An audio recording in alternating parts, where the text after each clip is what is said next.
যেখানেই থাকো বন্ধুরা, আশা করি সবাই ভালো আছো। আজ প্রথমেই দেখতে পারবে বেশ একটা মজার জিনিস, কিভাবে খেজুর গাছ থেকে রস নেওয়া হয়। এই কাঁটাযুক্ত অমসৃণ গাছ থেকে একটা খুব সুন্দর সুস্বাদু পানীয় কিভাবে পাওয়া যায় সেটাই আজ দেখতে পারবে। একটু ধৈর্য ধরে লক্ষ্য করো।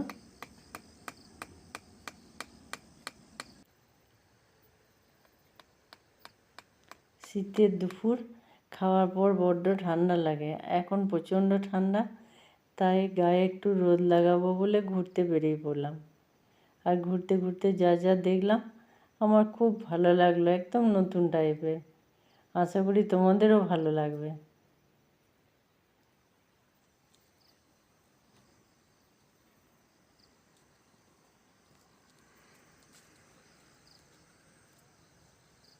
এখন একটু শুয়ে পড়ে যদি লেপ মুড়ি দেওয়া হয় আর ওঠা যায় না, বড্ড একদম কেঁপে ওঠে শরীর।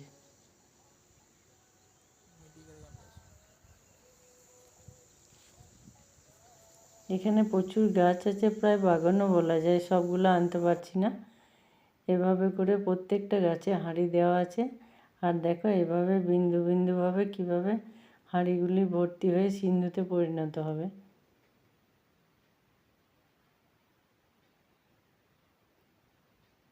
হাঁড়ির মধ্যে থেকে অত বোঝা যায় না, হাত দিয়ে বোঝা যাচ্ছে যে কত একদম স্বচ্ছ পরিষ্কার।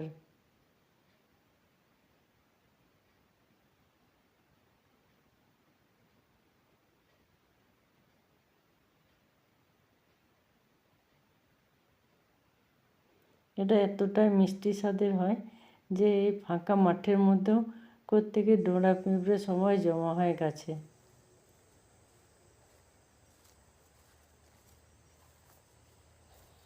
দেখো প্রত্যেকটা গাছে কেমন হাঁড়ি দেওয়া আছে, দেখতেও বেশ ভালো লাগছে।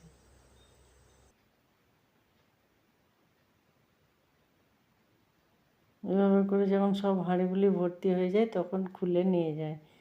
এবার ঘুরতে ঘুরতে চলে এলাম এখানে খেজুর গুড়ের শাল। এখানেই তৈরি হয় আসল জিনিস। সামনে রাস্তা, পাশে মন্দির, ছায়া ঘেরা বেশ মনোরম পরিবেশ।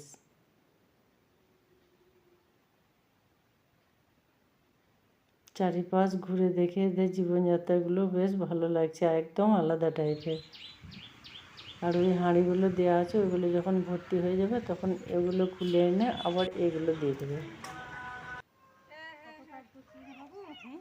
দুই বাচ্চা, মা বাবা, চারজন এখানে থাকে এরা। বাচ্চা তো মাকে পায় না, মা সবসময় কাজে ব্যস্ত। ওকে হাতে একটু গুড় আর কার্টুন দিয়ে বসিয়ে দিয়েছে, বেশ আনমনে আছে ওর জগতে। আর এটা হচ্ছে বড়, এই বড়টি ওদের ব্যবসার কাজে বেশ যোগ দিয়েছে। বাড়ির ভেতর এসে দেখালো যে কতগুলো গুড় কত রকমের তৈরি করা আছে আর কিছু আসবাব।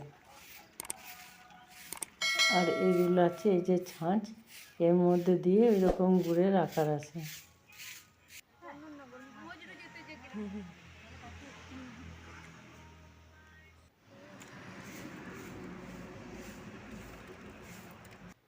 শীতের সময় এরা এখানে আসে আবার চলে যায়।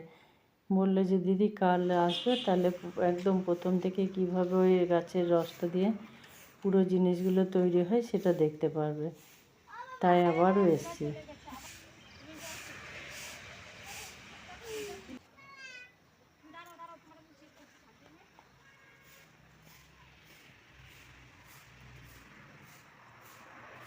ওই গাছে ভর্তি হাঁড়িগুলো খুলে এনে আবার ওই খালি হাঁড়ি টাঙিয়ে দিয়েছে।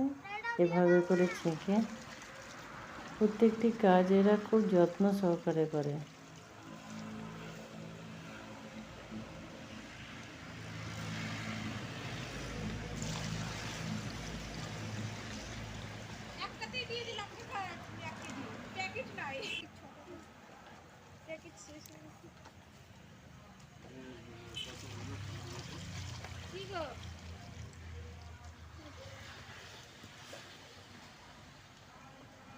দুজনই বেশ শান্ত স্বভাবের আর বেশ মিষ্টি ব্যবহার এদের।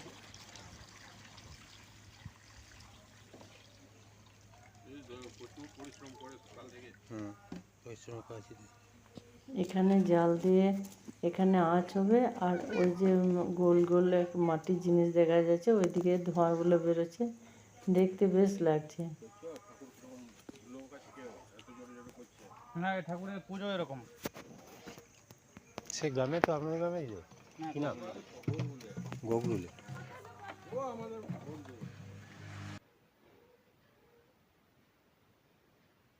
বেশ কিছুক্ষণ জাল করার পরে একদম লাল মতো একটা রং আসে, দেখতে বেশ ভালো লাগছে। তারপর ওটাকে নামিয়ে এভাবে ঠান্ডা করে একটা পাক দেওয়া হবে।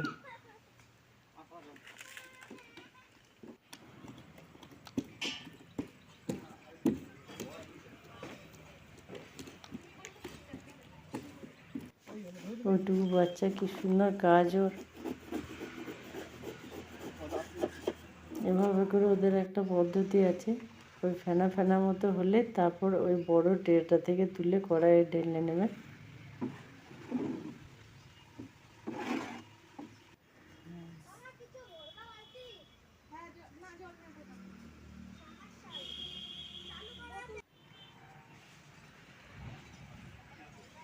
বাড়ির সমস্ত কাজ, রান্না বান্না, বাচ্চা সামলানো, তারপর ব্যবসাতেও কি সুন্দর যুক্ত দিয়েছে, একদম এক্সপার্ট মহিলা।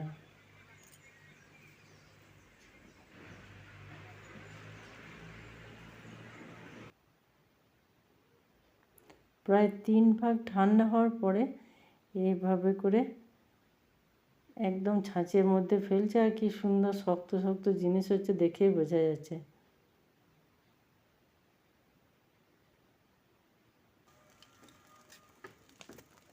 এভাবে করে সব দেওয়া হয়ে গেল, আর দেখতে বেশ সুন্দর লাগছে। এর পাতলা অংশটা গুড় আর মোটা অংশটা ওইভাবে করে কেউ খেজুরের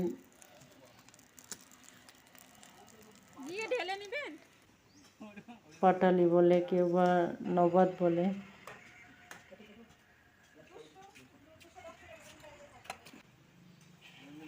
সামনে রাস্তা বলে প্রচুর লোক আসে আর নিয়ে যায় এখান থেকে। ঘুরতে ঘুরতে আমরাও বেশ কিছুক্ষণ কাটালাম, নতুন জিনিস দেখলাম। কে কে এরকম দেখেছ কেমন লাগলো অবশ্যই জানাবে। দোকানে সুন্দর সুন্দর স্বাদের বিভিন্ন রকম মিষ্টি, বাড়িতে পায়েস বানায়, কিন্তু কিভাবে তৈরি হয় এগুলো জানি না।